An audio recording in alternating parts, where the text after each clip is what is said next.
Muito bom dia, boa tarde, boa noite, dependendo do horário que você vai assistir o nosso podcast Grandes Encontros. Os Grandes Encontros têm a finalidade de reunir personalidades e autoridades do mundo jurídico, político, de saúde, bem-estar, cultura, ações sociais, esportes, lazer, turismo. E tem a produção de Misael Cordeiro da Silva, Carolina Cabral Domingos Cordeiro, mais conhecida pelo nome artístico de Carol Cordeiro, e Everson Belarmino na produção. E temos a filmmaker Natália Gabriela, hoje aqui conosco também, ilustrando o nosso programa. No meu tempo chamava cinegrafista, né? Mas agora é filmmaker. Nós estamos hoje com dois convidados para falar da questão jurídica no 8 de janeiro de 2023, quando houve aqueles atos patrióticos manifestados na esplanada dos ministérios e que resultaram em mais de 1.200 prisões. Estão conosco aqui para falar sobre isso o Dr. Marcelo Borges Moura e a doutora Milena Aline.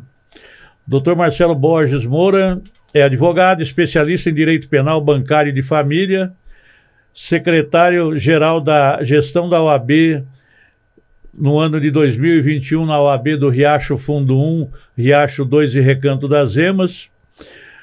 Também foi secretário-geral de prerrogativas e vice-presidente da Comissão de Direito Bancário da OAB, também do Riacho e Recanto nos anos 2021 até o ano que vem, 2023. E também atuou na defesa desses presos nas prisões que foram efetuadas nos dias 8 e 9 de janeiro.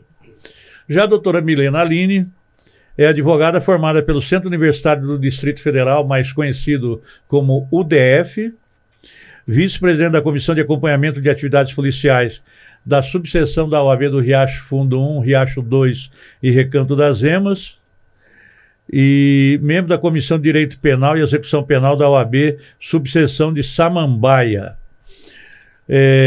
Muito bom dia, doutora Milena. Muito boa tarde ou muito boa noite, né? É um prazer, é um super prazer tê-la conosco. Bom dia, boa tarde, boa noite. Muito obrigada. Doutor Marcelo Borges, da mesma forma. Doutor Marcelo Borges Moura. Muito bom dia, boa tarde, boa noite. Um bom dia, uma boa tarde, uma boa noite, doutor Bueno. É um prazer poder fazer parte aqui deste podcast aqui, Grandes Encontros. E estamos aqui para deliberar acerca dos temas que vão ser desenvolvidos. Eu quero falar com vocês que estão nos assistindo nessa estreia do nosso podcast Grandes Encontros, que a finalidade aqui é de trazer o debate da forma mais positiva possível para esclarecer fatos. E eu vou começar fazendo uma pergunta conjunta para os nossos convidados, a doutora Milena Aline e o doutor Marcelo. E a primeira pergunta introdutória é como vocês começaram, sonharam em fazer o curso de Direito, aonde fizeram esse curso e estão com quantos anos de formado? A doutora Milena responde primeiro, por fineza. Olá, doutor Bueno. O curso de Direito, na verdade, sempre foi um sonho para mim desde criança. Eu sempre via as injustiças cometidas ao meu redor, né? Aos meus olhos de criança, à época. E eu sempre tive essa essência, né? De querer fazer justiça, de querer lutar por aquilo que eu via que fosse injusto, né? E eu levei isso adiante. Sempre fui vista como a defensorazinha da família, né? Quando criança. E eu quis levar esse sonho adiante. E hoje eu me encontro com 6 anos de formada, né? Me formei em Direito pela UDF. Ok. Agora, a mesma pergunta para o doutor Marcelo, né? Você sonhou sempre fazer o curso de Direito ou como eu quis fazer Psicologia antes e não deu certo? Aonde fez o curso e está com quantos anos de formado? Sim, doutor Bueno. Eu acredito que existem alguns sinais durante a nossa vida que vão nos indicando alguns caminhos, né? E eu creio que na minha vida foi em razão do meu avô, né? Ele sempre falou que eu era do contra, que eu sempre contestava tudo que era argumentado. Então eu creio que já desde esse início já tinha uma tendência para voltado para a advocacia. Para o debate. Exatamente. E com o decorrer do tempo, comecei a fazer, eu era técnico em informática, só que tinha esse sonho tanto do meu avô e essa minha contestação também. Então, acho que uniu tudo, eu consegui passar no curso de Direito, na faculdade UPS, União Pioneira de Integração Social, e estou atuando já há 4 anos na advocacia. E em parceria com o doutor José Carlos Carvalho, que é outro que gosta do contraditório, né? Ah, sim. Nós vamos ter uma pergunta aqui que nós vamos falar dele também. Doutora Milena, o que você acha do mercado de trabalho dos advogados? Ele está saturado? Não, na verdade eu acredito que tem espaço para todos, né? Assim como todas as outras áreas, a todo instante vão ter pessoas ingressando nessa área, né, nessa esfera, e pessoas se retirando delas. Então, eu acredito que tem espaço para todo mundo, tem clientes para todos, né? Então, basta a gente trabalhar e batalhar por aquilo. Não é fácil a vida do advogado, do profissional liberal, né? A gente precisa realmente lutar ali todos os dias em busca da visibilidade, da disciplina, da ética, e poder conquistar nosso espaço. Eu acredito que cada um tem a possibilidade de conquistar o seu espaço. Não acredito que esteja saturado. Doutor Marcelo, a mesma pergunta. O que o senhor acha do mercado de trabalho dos advogados, se esse mercado está saturado? Eu concordo com a doutora Milena. Realmente tem espaço para todos. Só que eu tenho uma preocupação com relação à situação. Hoje nós somos mais de 70 mil advogados inscritos aqui na OAB do Distrito Federal, seccional do Distrito Federal. E a minha maior preocupação é com relação à qualificação dos profissionais. Porque a qualificação dos profissionais é de suma importância em razão das demandas que os advogados atuam, né? Sempre relacionadas às pessoas, né? Seja no caso de prisão, ou seja no caso patrimonial, ou seja em alguma situação conjugal. Então, nós lidamos com problemas das pessoas e com a vida das pessoas. Então, acho de suma importância que haja uma qualificação para que seja exercida a advocacia de uma forma de qualidade. Doutora Milena, você acha que essa grande profusão de faculdades de direito no Brasil, e especificamente no Distrito Federal, salvo engano, são mais de 23 faculdades, né? Formando mais de 6 mil advogados por semestre. A senhora acha que a OAB Federal deveria encampar um projeto para parar a criação dos cursos de direito? Nessa pergunta, eu vou puxar o gancho aqui do doutor Marcelo na pergunta anterior, né? Eu acredito que a questão da capacitação, ela é importante e entra também aqui na questão da criação de curso. Eu acredito que o controle ali dessas faculdades, por exemplo, poderia ser feito de uma outra maneira, né? Para poder verificar de fato a qualidade do curso, a qualidade daqueles acadêmicos, né? Que estão saindo agora para o mercado de trabalho, para ver se de fato estão em um nível de preparação razoável para poder entrar em campo, né? De atuação. Como o doutor Marcelo colocou, é uma responsabilidade muito grande, né? Em se tratando de esfera criminal, por exemplo, é a liberdade da pessoa que está em jogo, né? Então, é algo muito sério. E, nesse caso, você é a favor que mantenha-se o exame de ordem? Com certeza. Doutor Marcelo, o senhor acha que tem que parar as criações dos cursos de direito ou deixa criar a quantidade de faculdade que quiser? Não, eu vejo que realmente precisa, no momento, parar. Não pode se abrir novos cursos. Isso é o meu entendimento. E concordo plenamente com a doutora Milena, sabe? Nós precisamos, acho que, reformular o curso de Direito. Um desses motivos é que quando uma pessoa termina o curso de Direito, ela se prepara para fazer a prova da ordem e nós verificamos a quantidade de reprovação no exame da ordem. Então, tem alguma coisa de errado. E eu entendo que deve ser começado pelas faculdades. Seria verificado o currículo, a grade curricular, porque quando o advogado, a pessoa passa no exame da ordem, né, a primeira coisa, pelo menos passou na minha cabeça dessa forma: o que eu vou fazer agora? Como que se faz? Como funciona para ser um advogado? E isso a faculdade não ensina. E aí nós temos que ficar apanhando, sabe, aprendendo na marra. Eu, no meu caso, que a minha família, ela não tem ninguém, eu sou o primeiro bacharel em Direito e advogado, então para mim foi muito mais difícil ter o entendimento, como é que funciona, para onde que eu vou, como é que eu faço com os clientes, como é que são os atendimentos. Então vejo que precisa, sim, verificar a situação das faculdades, verificar a grade curricular, para poder dar uma resposta, sim, para a sociedade. Até porque hoje o método de avaliação é o ENAD, né? E assim, a meu ver, o ENAD não avalia muito essa questão da qualidade, até porque a mesma prova que é aplicada para quem está no primeiro semestre é aplicada para quem está no último. Então, não vejo isso como um controle de qualidade coerente. Certo. Apesar de tudo que vocês falaram a respeito disso, eu gostaria de fazer uma pergunta para os dois, com a doutora Milena respondendo. Primeiro, o doutor Marcelo depois. Apesar de tudo, vocês aconselhariam seus filhos e sobrinhos ou netos a fazerem direito? Sim, aconselho. Na verdade, eu acredito que a questão do curso, da escolha do curso é muito individual, né? Eu acredito que cada um tem que fazer aquilo que se identifica, mas se fosse para dar um conselho, sim. Eu acredito que todo mundo que tiver a oportunidade, né, de fazer o curso, ainda que não tenha a intenção de atuar, eu acredito que seja interessante saber o mínimo do direito, né? Porque a todo instante, diariamente, nós estamos celebrando contratos a todo momento, né? No nosso cotidiano, qualquer compra de imóvel, de automóveis, uma simples compra que a gente vai fazer, isso é um contrato, né? Todos os dias estamos ali celebrando contratos, estamos lidando com pessoas, com comércios, né? Então, assim, eu acho que é muito importante, sim. Doutor Marcelo. Sim, eu tenho 3 filhos, Natália Gabriela, que está aqui, que é filmmaker, né? Que eu também não sabia dessa novidade também, isso é novo. Nós somos do tempo que era máquina fotográfica e olha lá, né? Polaroid.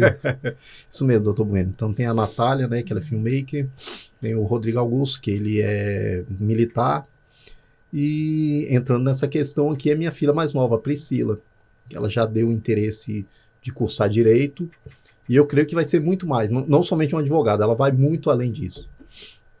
Certo. Eu tinha uma pergunta que me surgiu agora, que não está aqui no script, mas é uma casca de banana. Vocês só respondem se vocês quiserem, se sentirem confortáveis para responder, porque é um pensamento meu, fruto da minha experiência na advocacia. Vocês acham que o fato de nós termos conselheiros seccionais que são professores de faculdade, isso pode influenciar, ou para ser mais claro, atrapalhar na fiscalização dos cursos de direito? Ou isso não ocorre porque o Ministério da Educação, por si só, teria que executar essa fiscalização?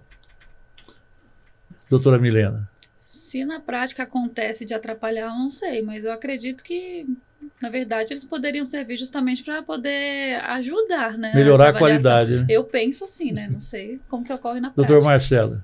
Eu entendo que, por ser até membro já da Ordem dos Advogados, nós queremos pelo menos que as pessoas estão lá para poder colaborar, né?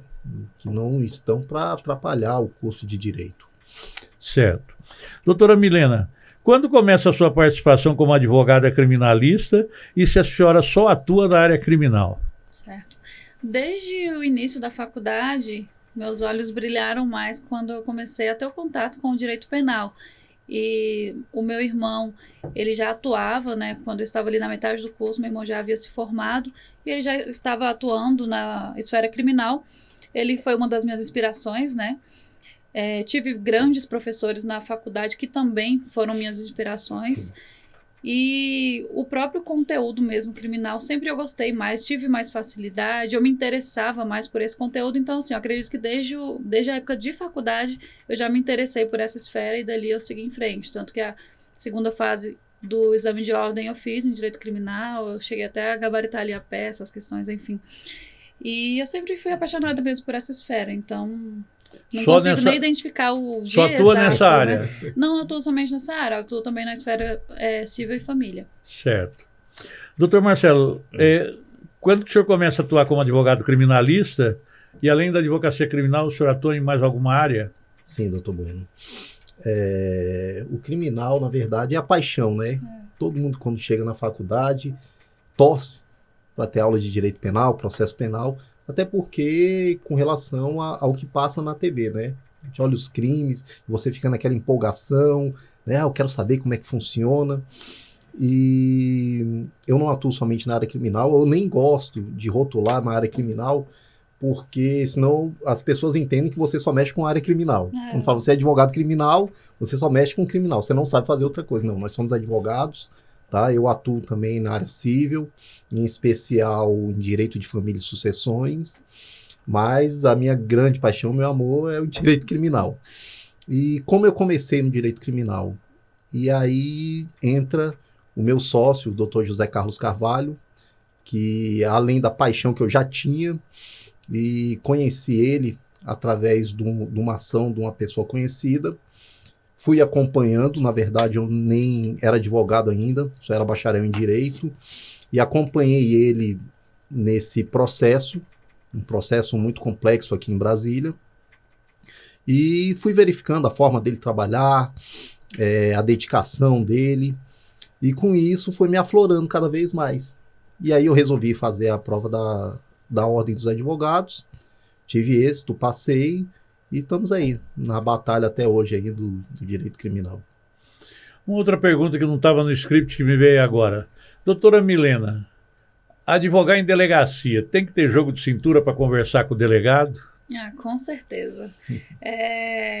Além do mais, além da esfera criminal em si, né, a questão da relação entre advogados e policiais, que nem 100% das vezes é um contexto assim tranquilo, né? Inclusive fica aqui o convite para a comissão de acompanhamento de atividades policiais, né, que a gente lida exatamente com relação a isso. Eu acho muito importante ter esse bom relacionamento entre a advocacia e as autoridades policiais. Mas, infelizmente, existem algumas situações que a gente acaba se deparando com algum escrivão, agente, ou mesmo delegado, né, que não é tão maleável, assim, que não é tão fácil de lidar. Graças a Deus, pelo menos eu, passei por pouquíssimos casos assim, mas eu tenho vários colegas que já me relataram situações muito chatas nesse sentido. Então, de fato, eu acredito que temos sim que ter um jogo de cintura para poder manter sempre aquele bom relacionamento, né, entre a advocacia e a autoridade policial, para que a gente possa ter êxito, né, e fazer um trabalho colaborativo sim. Até. E, doutora Milena, quem atende melhor, a Polícia Civil ou a Polícia Federal? Polícia Federal. É melhor? Polícia Federal. Assim, ela trata melhor. Trata o advogado como gente.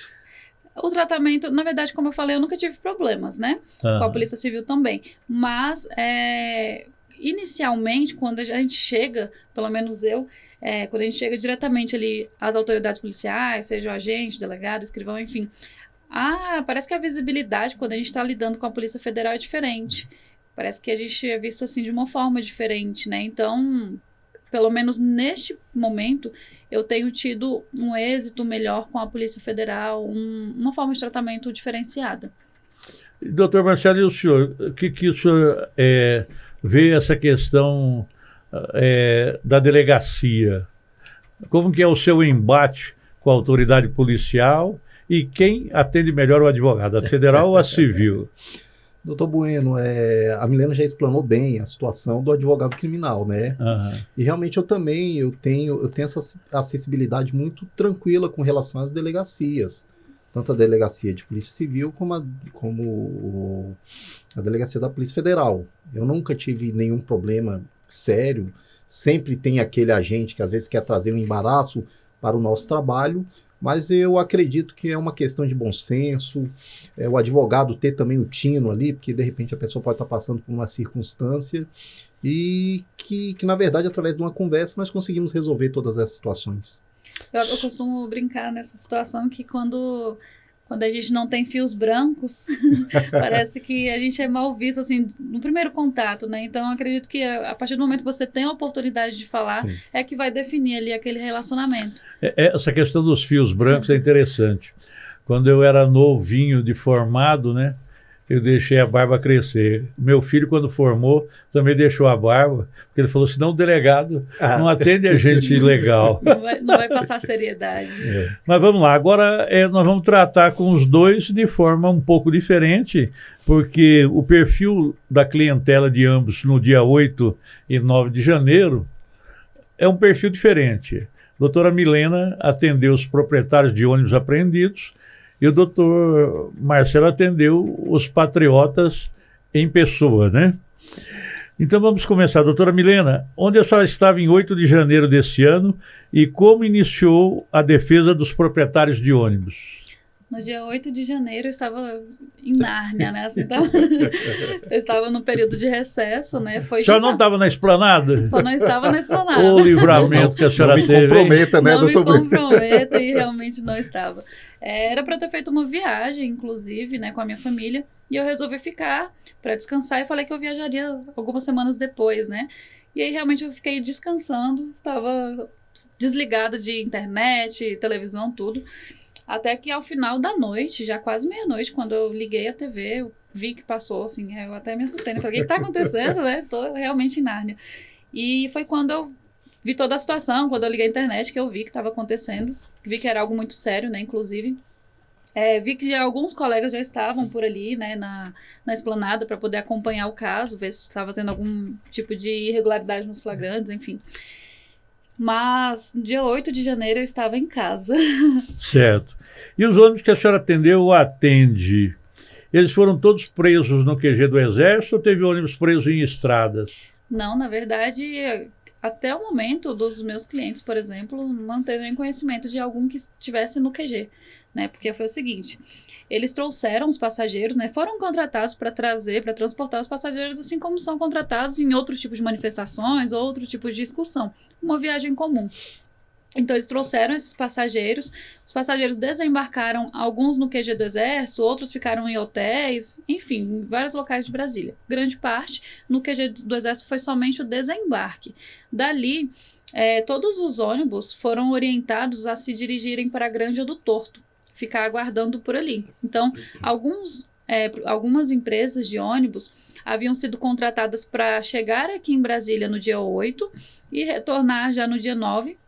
Algumas estavam com previsão de retorno ainda para o dia 8, ao final da noite. Outras tinham previsão para o dia 11, 12. Então, assim, depende muito da contratação que foi feita ali. Então, a grande parte deles foram direto para a Granja do Torto. Alguns foram direto para alguma pousada. Então, assim, ficou bastante espalhada essa questão dos ônibus. E muitos deles, você perguntou a questão da apreensão, muitos deles já foram apreendidos ali na Granja do Torto, porque no momento que houve aquela invasão, aquela quebradeira, né, aqueles atos antidemocráticos, a ordem foi para que apreendesse esses ônibus, né, para que os manifestantes não fugissem. Então, muitos veículos já foram apreendidos na própria Granja do Torto, né? Alguns estavam ali naquele posto do Colorado, então foram apreendidos ali também.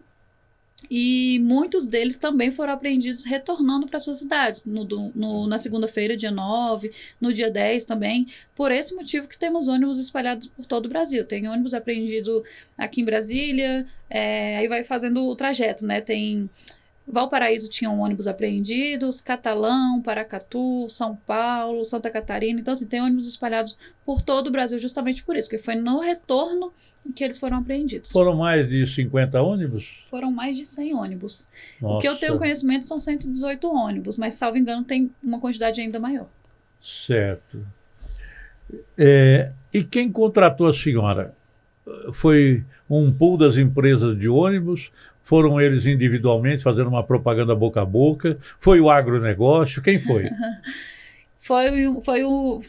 A contratação começou com 2 proprietários de ônibus, que eu havia ido até a Academia da Polícia Federal ajudar um colega, né, que me convidou para ajudar lá a fazer um atendimento, né, de alguns clientes dele. Quando eu cheguei lá, na hora que eu estava me identificando, tinham dois rapazes, assim, sentados no sofá, e eu vi que eles estavam meio perdidos. Eu fui perguntar, né, o que estava acontecendo, né, se eles já haviam sido liberados, porque eu até então pensei que fossem manifestantes. Aí foi quando eles me falaram que eles, na verdade, eram proprietários de ônibus e tudo mais, me perguntaram o que eu poderia fazer, né, para ajudá-los. Enfim, ali começou uma consultoria jurídica, né, eu conversei com eles, e a partir desses dois que me contrataram já ali na entrada mesmo, após a consultoria jurídica, eles me indicaram já para outras pessoas, né? Então, assim, foi através desses proprietários que eu cheguei a outros proprietários de ônibus. Eles não eram um grupo, não. Certo. Eu tenho uma pergunta para fazer para a senhora, assim, porque me causa uma indignação. Vamos supor que um ônibus desça do ônibus, ou de um Uber, um estuprador estupra alguém. Quem vai responder pelo estupro é o estuprador. Nesse caso, qual o delito que os donos dos ônibus cometeram? Como que eles estão conseguindo enquadrar isso a nível de justiça? Essa é a grande incógnita, né? Qual o delito que eles cometeram? Eu não enxergo como delito, né? Foi como eu falei anteriormente, eles foram contratados para fazer um transporte de passageiros, assim como eles fazem isso há 20, 30 anos, o mesmo trabalho, né? Assim como a gente contrata uma excursão, vamos viajar aqui nossos amigos, nossa família, a gente freta um ônibus para fazer uma viagem. Foi exatamente o que aconteceu. Tanto que tem empresas que são empresas bem grandes, que tem uma frota de mais de 100 ônibus, por exemplo, que nem sabiam o motivo da viagem. Na verdade, a maioria deles nem sabia o motivo da viagem. Outros sabiam que, de fato, estavam vindo para uma manifestação que até então seria pacífica, até porque eles já trouxeram manifestantes em outras ocasiões, trouxeram até também... na posse do presidente, exatamente, né? Trouxeram também pessoas para a posse do presidente. No dia 31, vieram vários ônibus desses que foram apreendidos. Os mesmos que foram apreendidos haviam vindo no dia 31 de dezembro, trazendo pessoas para participarem da posse do presidente Lula, né? E 7 dias depois eles foram procurados, 5 a 7 dias depois foram procurados para vir novamente para uma manifestação. Então, assim, é de praxe, né? Eles virem para cá, até porque aqui Brasília é o centro do Brasil, é a capital do Brasil, é a capital das manifestações, né? Então, tudo quanto é tipo de manifestação é realizado aqui em Brasília. E essa foi apenas mais uma que, infelizmente... E o reflexo financeiro para essas empresas? Eu imagino que seja enorme. Enorme. Além da questão da manutenção do ônibus, né, que ela deve ser feita ali a cada viagem. Após cada viagem eles fazem a manutenção. Grande parte dessas empresas são empresas de cunho familiar. Então, o proprietário do ônibus, da maioria deles, é quem dirige o ônibus, é quem faz a limpeza do ônibus, é quem paga funcionário. Então, assim... E quem paga o financiamento, né? Não, quem paga financiamento não. Calma aí. Não, eu digo financiamento do veículo. Financiamento do ônibus. Tá. Cuidado com as palavras. Não, o financiamento do veículo, porque ele deve estar sem faturar. Exatamente. Se o ônibus está preso, sim, né? Financiamento, tem muitos veículos, na verdade a maior parte deles também, que são financiados. Devem estar com busca e apreensão? Tem ônibus com busca e apreensão, que inclusive o banco já até peticionou nos autos do Supremo, pedindo para que o termo de fiel depositário saísse em nome do banco, né? Mas assim, nem foi atendido até o momento, até porque não houve uma decisão do ministro nesse sentido.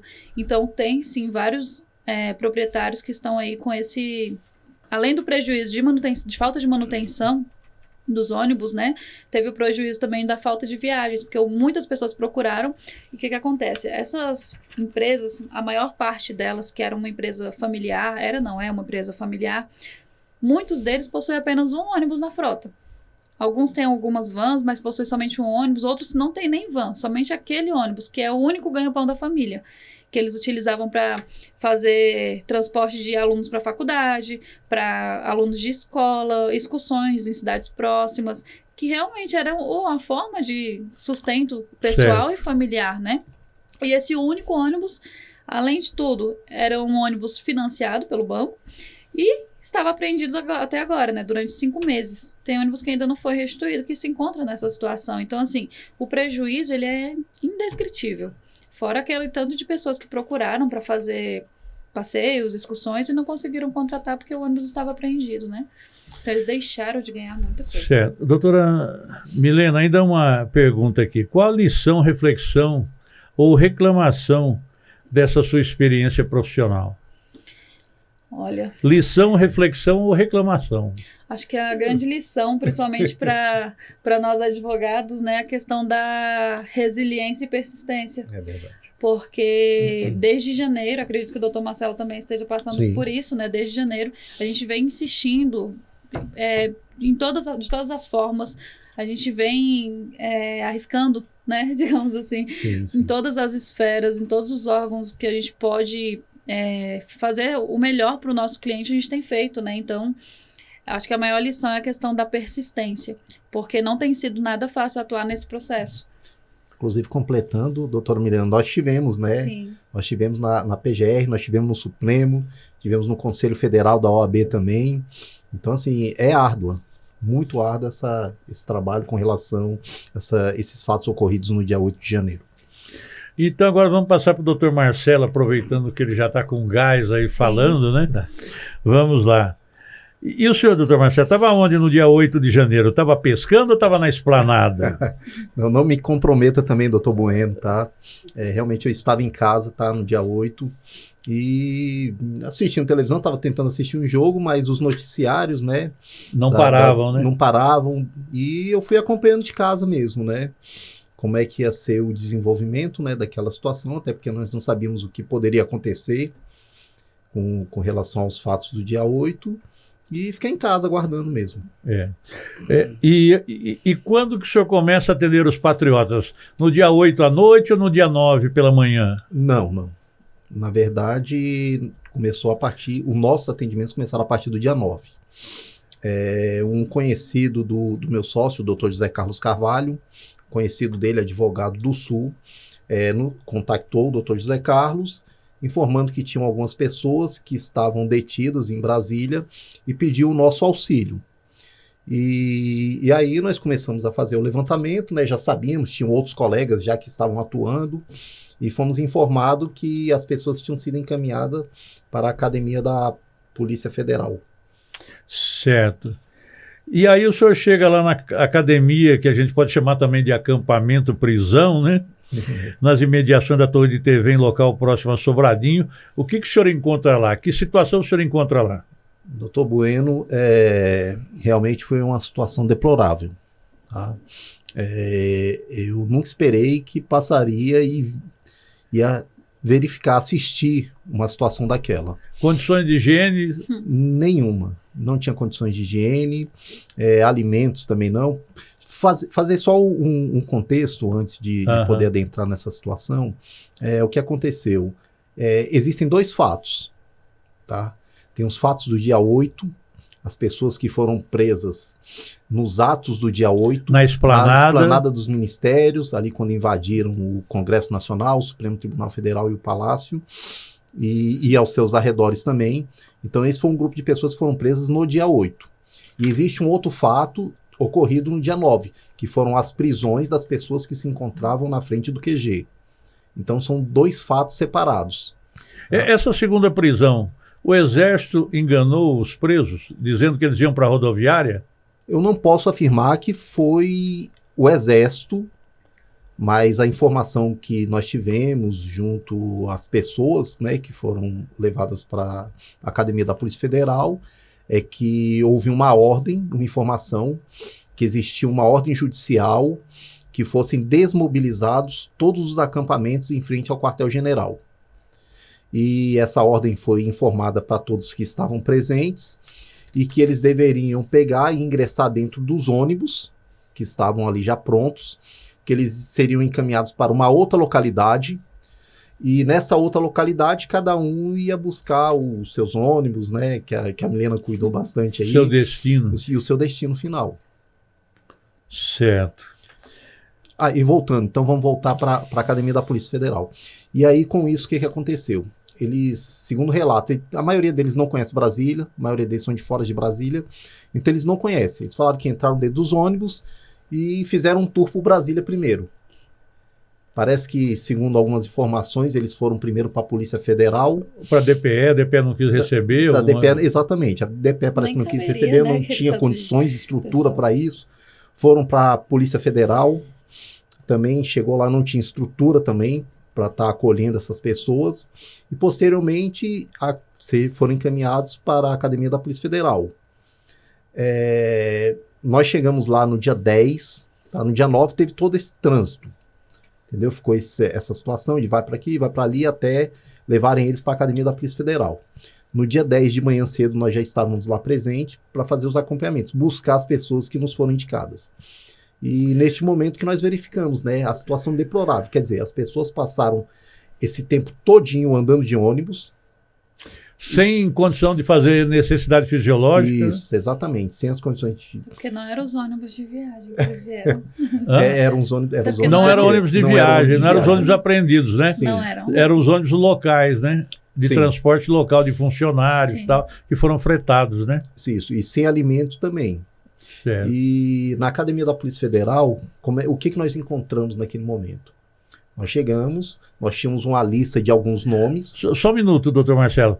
É que nesse momento que o senhor fala da falta de condições de higiene, de local para necessidade fisiológica e tal, eu começo a vislumbrar que poderia haver crianças e idosos com mais de 60 anos. Eu estou errado ou é isso mesmo? Não, sim. Tinham todos. Crianças, idosos, pessoas com problemas de saúde também. Tinham todo tipo. Aí, pode continuar. Aí o senhor falou que chegando no acampamento... Aí chegamos no acampamento e fomos em busca das pessoas que nos foram indicadas para a gente poder estar ajudando.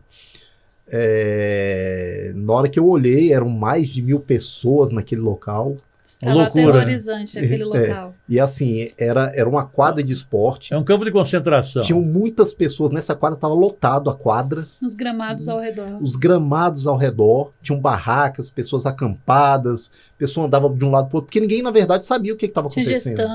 Tinha gestante. Ninguém mal. sabia o que estava acontecendo até aquele momento. Eles só foram indicados que eles iriam voltar para suas residências e foram encaminhados para a Academia da Polícia Federal. E até então eles não sabiam o que estava acontecendo. Eles já estavam detidos, mas na cabeça deles eles só Não estavam dando um tempo, Não sabiam. né, para poder se identificar ali e ir embora, né? Esse era o pensamento deles. Sim.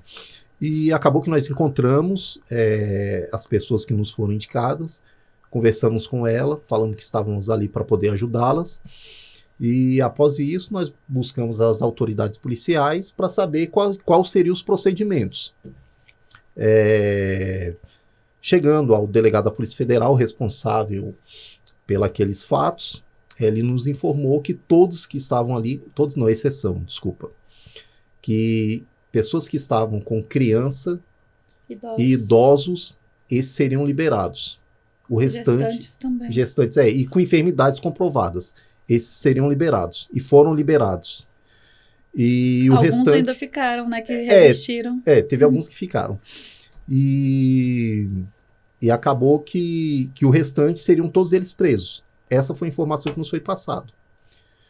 E com isso, como que fica a atuação do advogado?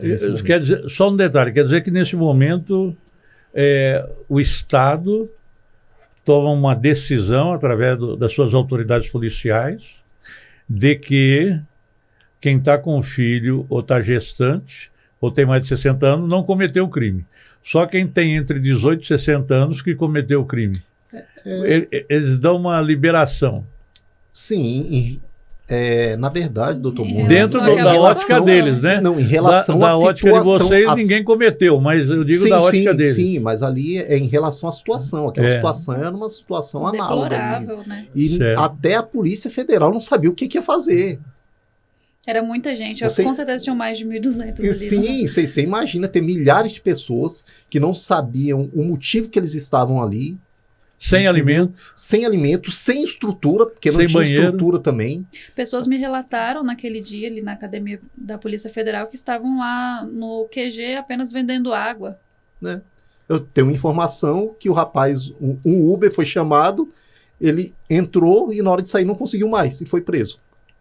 Porque não foi perguntado o que você está fazendo aqui. Sim. Tem prova? Não, só pegou todo mundo que estava, independente se estava trabalhando, ou se estava manifestando, se estava do lado A ou do lado B, só levou. Não perguntou o que você está fazendo, se tem alguma prova de onde você estava, de onde você veio, por que você veio. Não, ninguém parou e perguntou, só pegou e levou para a Academia da Polícia Federal. E como é que foi a nossa atuação? Eu e o Dr. José Carlos Carvalho, que é meu sócio, a doutora Milena estava lá também, e até os advogados também estavam perplexos lá, sabe? O que vai fazer? O que nós vamos fazer? Muitas cenas deploráveis que nós presenciamos. Sim. Com relação à situação das pessoas que estavam ali, é lamentável. Mas aí a Isso prerrogativa é fato. chegou ou não? Não, isso aí foi bem depois. Bem depois. A prerrogativa, na hora que eu vi a prerrogativa da seccional da OAB do Distrito Federal, isso já era no dia 10, na parte da tarde. Na Até porque terça-feira. eles ficaram detidos ali até a madrugada do dia 10 para o dia 11. Até dia 11. Porque na verdade eram muitas pessoas. Então o trâmite começou assim. Dia 8 teve os fatos. Dia 9 teve a prisão no QG. Essas prisões no QG, o que aconteceu? Não sabiam para onde que iam levar as pessoas. Se iam levar para a Polícia Federal, para a DPE. E na hora que viram a quantidade de pessoas presas, Se iam mandar de volta para os seus os estados seus respectivos. estados não sabiam o que ia fazer. Então acabaram que, acho que foi na parte da tarde, do dia 9, eles foram encaminhados para a Academia da Polícia Federal, dormiram lá, e no dia 10 que começou a fazer as oitivas. O dia que eu estive presente foi no dia 10. Então, no dia 10 eu estava lá também, eu com a doutora Milena, os outros advogados. E aí, o que nós fizemos? Perguntamos as informações, vimos qual era o procedimento que iam ser tomados, e voltamos para conversar com as pessoas. Como que você traz uma informação dessa para a pessoa? É a primeira coisa que eu fiquei pensando, no meio do caminho. Falei, como é que eu vou falar para um monte de pessoa que ela está presa? Eles nem acreditaram. Nem no início, acreditavam. Pior né? que isso é só dar notícia de falecimento, né? Inicialmente eles desacreditaram. Sim. Mas o primeiro atitude que nós tivemos é o quê? Verificar pessoas que têm com criança, estavam com crianças e idosos. Então nós já estávamos encaminhando. Falou, o senhor tem quantos anos? Tá com documento de identificação? Sim. Pode subir e conversa com o delegado lá que vai ser liberado. Isso nós estávamos fazendo. Para diminuir a quantidade de pessoas. E até então, até dia 10, ninguém tinha recebido nota de culpa. Não, eu vou explicar mais na frente. O senhor falou a questão da isenção aí de crimes, né, digamos assim. Uhum. Eu não acredito também que seja visto por essa forma, né? Mas sim, como o doutor Marcelo colocou, a liberação seria relacionado àquela situação deplorável, porque ele realmente não estava num ambiente legal, né, agradável para ficar um idoso, criança, gestante, né, pessoas com comorbidades, mas o inquérito policial ele segue normalmente, independente se a pessoa foi liberada ou não. A pessoa que foi liberada ainda responde inquérito. Depende da situação. Assim, nós não tivemos, eu não tive esse conhecimento, né? É porque a pessoa foi liberada, a maioria delas são de fora do estado, e naquele momento ali não tem como a informação que eu tenho é que eles foram liberados sem autuação, né? Sim. Eu não tive acesso a essa informação. Eu acredito que sim, tá? Porque assim, eu só estava encaminhando. Falava, quem idoso acima de 60 anos, procura lá o delegado que ele vai estar te informando da situação. Essas foram as informações que nos foram repassadas. E aí depois foram liberadas essas pessoas, eles começaram a parte da oitiva, né? Como é que funcionava isso? Primeiro eles iam para uma sala específica, onde que eles eram revistados. Revistada a pessoa e as bagagens. Quer dizer que foi revistado depois de um dia andando no ônibus. 2 dias depois. 2 dias, Que foi loucura, no dia 10. hein? Isso foi no dia 10.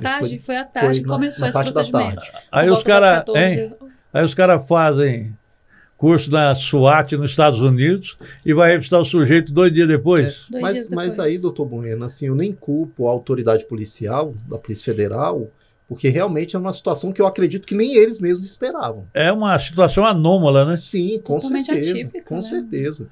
E aí eles iam primeiro para essa primeira sala. Após essa primeira sala, verificava se tinha alguma coisa, olhava o material, as bolsas, as mochilas. Depois eles iam para uma segunda sala, que era a sala de identificação, onde que eles iam ser identificados. Aí tirava foto, aquele procedimento todo, digital. Após isso, aí eles iam para uma outra terceira sala, em que estavam os delegados e os agentes da Polícia Federal. Que aí sim, eles recebiam a nota de culpa, né? Até muitos deles, é até engraçado, doutora, que na hora que chegava lá, nós estávamos fazendo o acompanhamento, né? E aí ele olhava, ué, doutor, nota de culpa, eu preciso assinar, mas eu não sou culpado. Aí até você explicar que é só um para ficar ciente, né? Sim, que era só um procedimento aquilo, mas a pessoa fica assustada.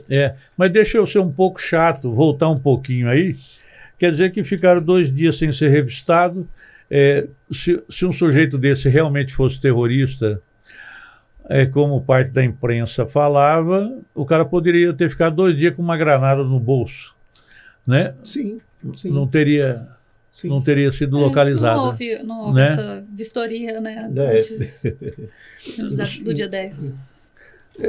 Doutor Marcelo, o senhor acha que houve uma forçação de barra para indiciarem os clientes, por exemplo, por vandalismo, que nem foram na esplanada, estavam só no QG?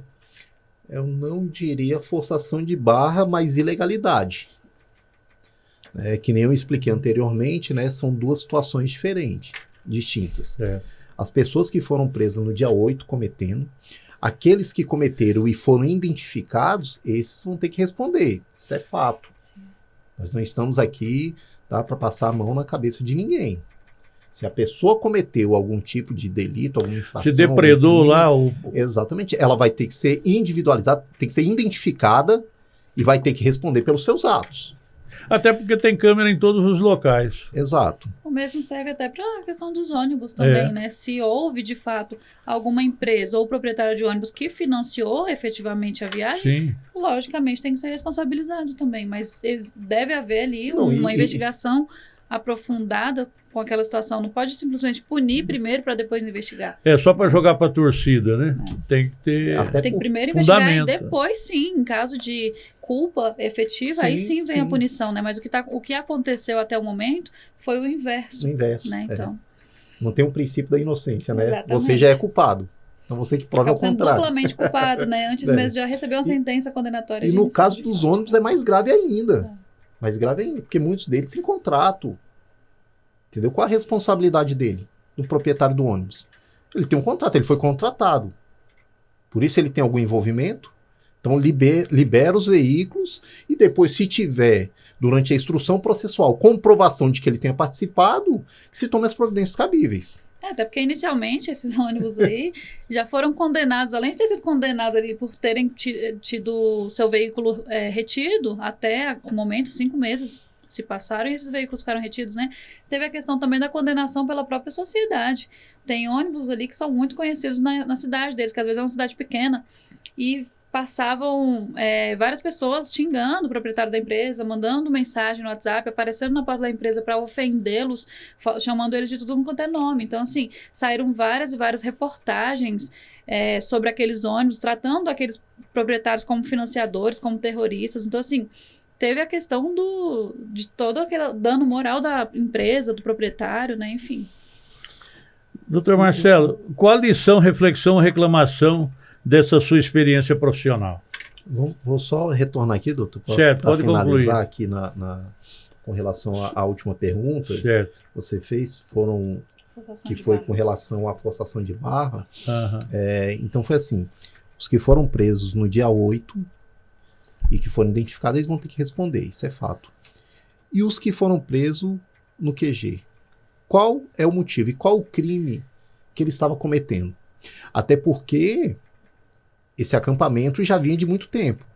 Então, já existiu um crime anteriormente, porque segundo a denúncia, já existia um crime. E por que nenhuma autoridade tomou a providência?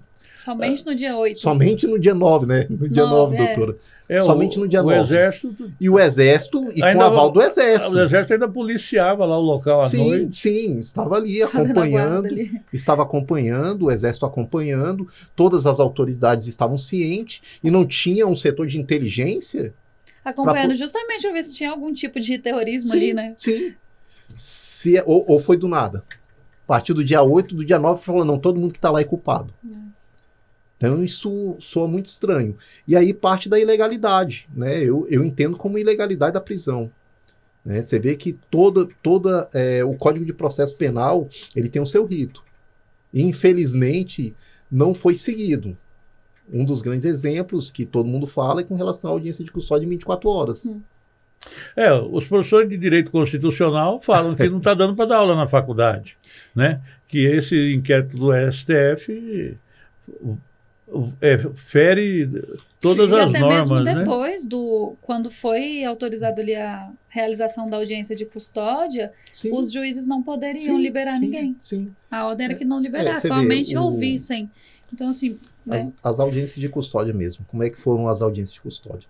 Primeiro que se passou o lapso temporal determinado pelo Código de Processo Penal, que seriam as 24 horas, até 24 horas, é o que está descrito, tá? No Código de Processo Penal. E não foi feito. Inclusive, nós ficamos basicamente uma semana fazendo audiência de custódia, inclusive finais de semana. Tá?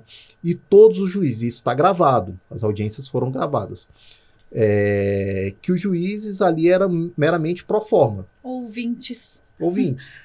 Que as determinações, a decisão de qualquer pedido que fosse de soltura, que seria no caso, porque todos foram mantidos presos, seria do ministro relator do inquérito do dia 8 e dia 9 de janeiro. Ainda que o Ministério Público estivesse favorável à soltura de alguém. Sim, não poderia. O juiz não poderia. Sim, não tinha. Deferir o pedido. Não tinha essa autonomia. O juiz realmente ali só foi pro forma. Né? E tudo foi encaminhado, né? Toda a audiência de custódia, encaminhado para o ministro relator. E isso ainda demandou muito tempo e converteu todos em preventiva. Além disso, também, um outro ponto muito importante, que a gente teve uma grande dificuldade, tanto com relação a... Porque, assim, o inquérito policial, depois ele foi transformado ali numa PET, né? Nessa verdade, 2 PETs, que uma é relacionada aos veículos que foram apreendidos, aos veículos contratados pelos manifestantes, e a outra é relacionada aos manifestantes que foram presos.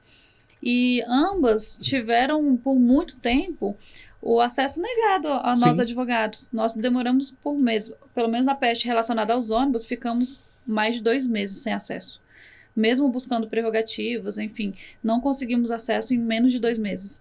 O de vocês acho que ainda foi um pouco antes do acesso. Saiu um pouco antes. Mas ainda assim... Também, de qualquer forma, demorou bastante. Sim. Nós não tivemos acesso, tá? O acesso foi restrito. O que prejudicou bastante a nossa defesa. Doutor Marcelo, eu estava esquecendo de lhe perguntar um dado importante. Depois do acampamento, concentração lá na academia da polícia, o pessoal desce para o presídio. E lá no presídio, melhora a situação ou não? Não, em caso de prisão não tem melhor situação. Não, né? Eu digo do ponto de vista de higiene e alimentação. Não, também é uma outra situação realmente grave, né? Até porque não tinha, nós sabemos aí que o sistema carcerário, ele já é precário por si só. Dobrou a quantidade. De uma hora chega a mais de 1.000, quase 1.500 pessoas presas. Você imagine a complexidade. A sorte é porque já tínhamos o CDP2, né? E a sorte maior é que o Complexo Penitenciário de Brasília ainda é uma das referências no país. Então. Mas, de qualquer forma, não foi fácil. Eu imagino para os próprios agentes penitenciários, né? Você receber aquela quantidade de pessoas, poder fazer todo alocar eles dentro das celas. Tem até uma situação engraçada que uma das vezes que eu fui ao presídio, eu conversando com o agente penitenciário, perguntando como é que estava a situação das pessoas que foram presas em razão da manifestação no dia 8, ele me falou que eram as pessoas que ele tinha mais trabalho. Por quê? Porque eles não estavam acostumados. Eles não são bandidos. Então, eles não sabem como que é o funcionamento dentro do presídio. Não sabem nem como tratar, né? Se grita, se não grita. Se pede, o que pode fazer? Estou passando mal, o que eu faço? Porque a pessoa que já puxou cadeia, ele já sabe. Existe todo um procedimento dentro do sistema penitenciário. Né? Um sistema do sistema penitenciário e do sistema interno também dos presos. Aqueles que têm a mente voltada para o crime também, né? Sim, ele já conhece como é que funciona. E eles não. A maioria dos manifestantes não tem. Eles são pessoas de caráter, trabalhadores, entendeu? Que cada um, pelos seus motivos, acabou vindo para Brasília. O ônibus mesmo trouxe apenas profissionais liberais, então era somente advogados, médicos, engenheiros dentro de um ônibus. Então, assim... Sim. Alguém falou para mim um dia, quando o preso pede dipirona, às vezes pode ser tudo menos a necessidade do dipirona. Né? Já quando é uma pessoa dessa que ela pede, é porque ela realmente está precisando do dipirona. Né? Sim, sim.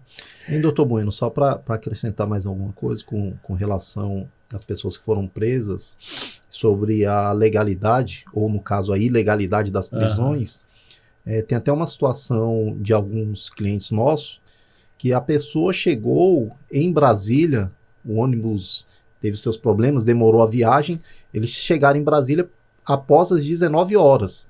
Ou seja, já tinham acabado os atos. Tem mesmo.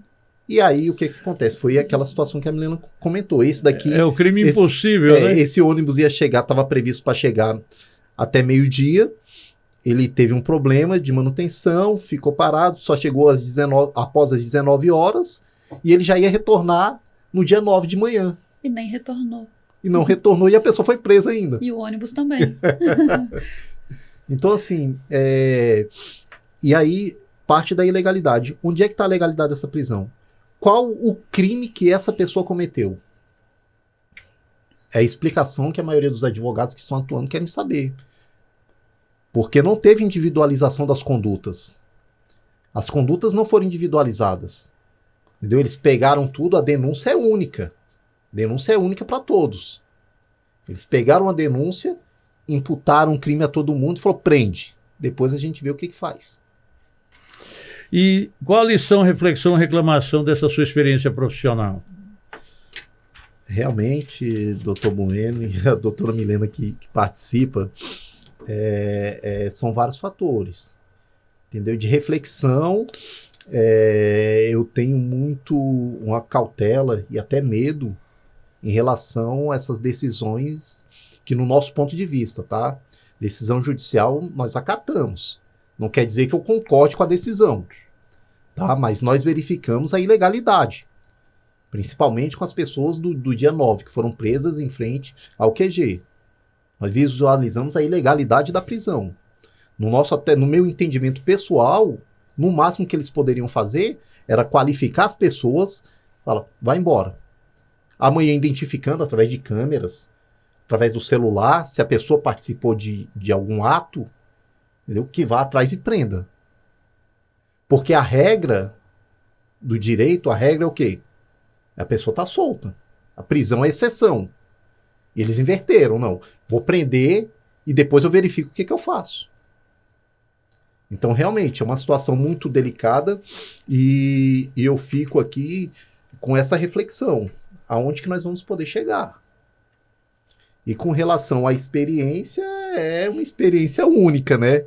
Você participar de uma situação dessa, estar atuando ali profissionalmente, é uma experiência inenarrável. Certo.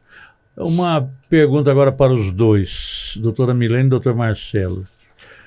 Dá para se concluir que gente inocente ficou presa e essas pessoas ficaram deprimidas, outros tipos de sequelas? Com relação às pessoas, eu vou deixar o doutor Marcelo responder. Mas eu posso responder com relação aos proprietários de ônibus, né? Porque muitas pessoas me questionaram, doutora, você só fala de ônibus, o que é ônibus? Tem que falar de pessoas, né? O que importa é a liberdade da pessoa. E eu até postei um vídeo recentemente sobre isso, porque assim, por detrás desses ônibus, o que temos? Pessoas.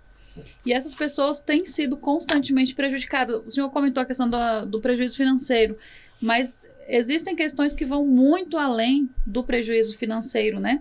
Tem a questão do dano psicológico, que é inenarrável, assim. É algo surreal mesmo, o dano psicológico. Eu venho acompanhando eles desde janeiro, né? Então, os proprietários constantemente entram em contato comigo, falam, doutora, eu não tô aguentando mais, nem a minha esposa me aguenta mais, a minha família não me aguenta mais, eu vou surtar. Tivemos caso, infelizmente, de motorista que veio a óbito porque não aguentou mais a situação, não aguentava ficar ali aguardando uma resposta que não vinha. Teve separações de divórcios? Teve separações, divórcios, infartos. Tivemos uma série, ansiedade, depressões. Por quê? Como eu falei logo no início, muitas empresas possuem apenas um ônibus. Esse único ônibus, que é o sustento pessoal e familiar, se encontrava detido até o momento. Então, como que aquela pessoa começava a seguir sua vida? Como que fazia para se sustentar, para se manter? Inicialmente, nos 2 primeiros meses, eles conseguiam ali, tinham uma reserva, né, de outras viagens que já tinham sido feitas. E a gente aqui embarca em outra questão. Agora que eles estavam começando a respirar, né, a voltar de uma situação de pandemia. Durante o período de pandemia, o turismo diminuiu drasticamente. Então, são pessoas que vivem do turismo. Então, já passaram esse período de muita dificuldade durante esse período de pandemia, né? Então, eles já tinham passado essa situação financeira, essa crise financeira muito grande nos 2 últimos anos. Agora foi que eles começaram a respirar, que eles estavam começando ali a sair dos aparelhos, eu digo, né? Então, eles estavam começando muitos deles tinham comprado os ônibus recentemente, como o senhor falou, foram ônibus financiados recentemente. Muitos deles compraram ônibus de agosto para dezembro. Aí em janeiro, muitos deles, a primeira viagem que foi feita foi essa. Foi a primeira viagem feita com o ônibus que tinha acabado de adquirir e o ônibus já foi apreendido. Aí como você me explica? Não é só o prejuízo financeiro. Tem a questão do sonho ali. Alguns tinham um sonho em ter um ônibus, né, em ter uma empresa. Falou, agora vai. Agora eu vou conseguir tocar uma empresa aqui, um ramo de turismo, né? Vou prosperar nesse ramo. E aí, na primeira viagem que foi feita, o ônibus já ficou apreendido. Doutora Milena, está me surgindo uma pergunta aqui que eu havia esquecido antes da gente fazer o nosso encerramento. A questão do local dos ônibus presos. Parece que eles não deram conta de colocar todos os ônibus na Polícia Federal e eles contrataram depósitos particulares. Tem um negócio desse? Ou eu estou enganado? O que aconteceu? Assim como as pessoas, eram muitos ônibus também, né? Até porque para trazer esse tanto de pessoas, né? Haja ônibus. Sim. Então, no momento da apreensão desses ônibus, que não foram feitos todos no mesmo momento, todos os ônibus eles foram apreendidos em momentos diferentes, em dias diferentes. Então, as apreensões dos ônibus começaram no dia 8, então tivemos apreensões no dia 8, 9, 10, 11, 20, né? Tiveram ônibus que foram apreendidos 2, 3 semanas após. Então, esses que estavam em Brasília ainda, muitos 24 ônibus, na verdade, somente, foram levados para a PRF, aqui na sede nacional, em Brasília. 3 ônibus foram levados para a Superintendência da Polícia Federal, aqui em Brasília também. Outros ônibus, a PRF atravessou Brasília inteira, por exemplo, e ao invés de deixar ali na PRF da sede nacional, levaram para o Valparaíso, por exemplo. Mas não era em nenhum sede espaço, da Polícia Rodoviária. Não era no espaço da Polícia Rodoviária Federal, era em pátio privado, que possui concessão com a PRF, né? Então, assim como esses, foram apreendidos veículos em vários outros pátios particulares também, né? Em outros estados. E demais ônibus foram apreendidos em postos da PRF, né? Em outros estados. E aí a gente tem uma outra questão que é referente ao custo. Ué, mas o contrato da PRF com esse depósito não cobra esse tipo de atendimento? Eles estão cobrando. Aí que está o grande dilema, né? Inicialmente começou a ser cobrado somente esses. E depois, assim que começaram as liberações, né? Dia 24 de maio nós fizemos as 2 primeiras liberações, que foi aqui na PRF Nacional, foi na Superintendência da Polícia Federal, os 2 primeiros. Saíram normalmente, né? A Polícia Federal, ela não tem uma portaria, algo nesse sentido que faça a cobrança, né, de estadia. Então, os ônibus saíram normalmente, ok. Já no segundo dia, tivemos problemas. No segundo dia, já que tivemos problemas, que foi num desses pátios que possui concessão com a PRF, onde eles já vieram com um boleto de 20 mil reais, né, de 18 mil reais à época. Hoje está em 23, mas na época foi 18 mil reais. E o proprietário falou, como assim, né? Então a Polícia Rodoviária contrata o depósito e quem paga é o dono do ônibus. Exatamente. Mas assim, é uma situação completamente atípica. O ônibus não foi apreendido por uma infração administrativa, não foi apreendido por uma irregularidade no veículo, por nem uma por falta atropelamento, de pagamento, nem atropelamento, imposto, enfim. E ainda assim tem sido cobrado, né, esses valores. Mas depois disso, o problema passou a ser ainda maior. Porque aqueles ônibus que se encontram ali na sede da PRF, por exemplo, também passaram a ser cobrados. Então, hoje... Mas aí o dinheiro vai para quem? Para a Polícia Rodoviária? Para a União. Para a União? Para a União. Então, hoje, esses valores referentes à estadia já chegam a quase 23 mil reais. Cada um. Independente se está em pátio particular ou público. Então, assim, a pessoa está ali com o ônibus apreendido durante 5 meses, sem trabalhar, sem nada. Não sabe nem qual é o crime que ela cometeu, né? Porque é um crime eu trabalhar, é crime eu colocar meu ônibus para carregar passageiros, para transportar passageiros, é crime eu fazer turismo. É crime turismo no Brasil, porque... Era isso, doutora Milena, que eu ia até comentar, né? Qual foi o crime? Então, por isso que eu perguntei aquela hora da forçação de barra, doutor Marcelo, porque estão tentando criar uma situação de coautoria aí, é isso? Na verdade, doutor Bueno, nós nem sabemos ainda, né? Todo mundo perplexo com toda essa situação. O senhor perguntou com relação a se teve pessoas inocentes. E com sequelas. O nosso princípio é a presunção da inocência. Isso é um princípio constitucional. E muita gente com sequelas? Bastante.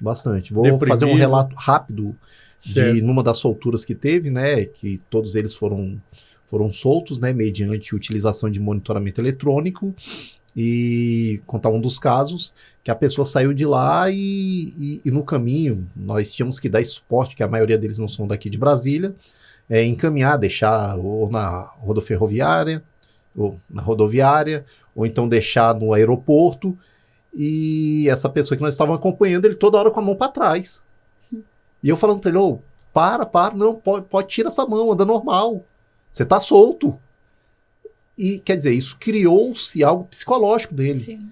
Ele estava agoniado, porque a determinação que era em 24 horas você teria que estar na sua residência. Ele entrou numa forma automática, né? É automática. Ele ia passando, já baixava a cabeça, colocava a mão para trás, por qualquer lugar que ele passasse. Triste. Muito triste. Então, os abalos psicológicos, não só das pessoas que ficaram presas, mas dos familiares também. Sim. Entendeu? Porque tem filhos, mães, entendeu? Então todo mundo está sofrendo com essa situação.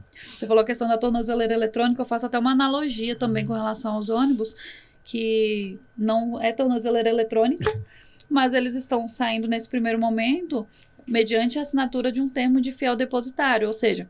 É uma tornozeleira, não deixa entre de aspas. ser. Exatamente, né? Por isso que eu faço essa analogia, né? E aí tem a questão financeira, que muitos deles não têm condições. Tem ônibus aqui que vai ficar, porque o proprietário falou para mim, doutora, eu não tenho condição nenhuma de pagar 23 mil reais. Tô parado, não tenho outro meio de trabalho. São 23 mil reais, não são 23 reais. Como que eu vou pagar?